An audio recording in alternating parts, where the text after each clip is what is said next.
നമസ്കാരം. ജസ്ന തിരോധാന കേസിൽ മാധ്യമങ്ങളോട് മുൻ ലോഡ്ജ് ജീവനക്കാരി നടത്തിയ വെളിപ്പെടുത്തലിന് പിന്നാലെ മുണ്ടക്കയത്തെത്തിയ CBI അന്വേഷണ സംഘം അന്വേഷണം ആരംഭിച്ചു.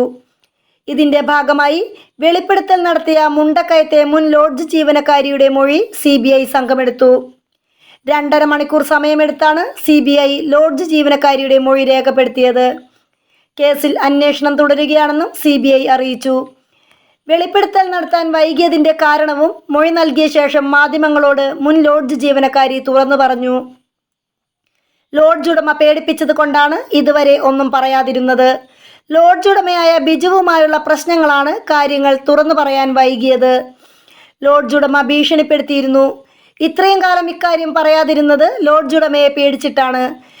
CBIയോടെല്ലാം പറഞ്ഞിട്ടുണ്ടെന്നും പറയാനുള്ള കാര്യങ്ങളെല്ലാം തുറന്നു പറഞ്ഞിട്ടുണ്ടെന്നും മുൻ ലോഡ്ജ് ജീവനക്കാരി പറഞ്ഞു.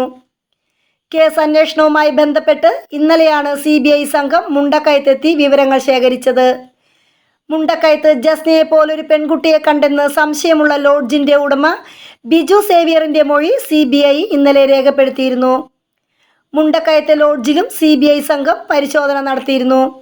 കാണാതാകുന്നതിന് മുൻപ് ജസ്നയെ ആൺസുഹൃത്തിനൊപ്പം മുണ്ടക്കയത്തെ ആ ലോഡ്ജ് മുറിയിൽ കണ്ടിരുന്നു എന്നായിരുന്നു മുൻ ലോഡ്ജ് ജീവനക്കാരി മാധ്യമങ്ങളോട് വെളിപ്പെടുത്തിയത്.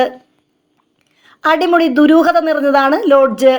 ക്രൈംബ്രാഞ്ച് സംഘം മുമ്പ് പലതവണ ലോഡ്ജിൽ പരിശോധന നടത്തിയിരുന്നെന്ന് ലോഡ്ജ് ഉടമ ബിജു സേവ്യർ മാധ്യമങ്ങളോട് പറഞ്ഞിരുന്നു. മുണ്ടക്കയം ബസ് സ്റ്റാൻഡിന്റെ നേരെ എതിർവശത്തുള്ള കെട്ടിടത്തിലാണ് ഈ ലോഡ്ജ് പ്രവർത്തിക്കുന്നത്.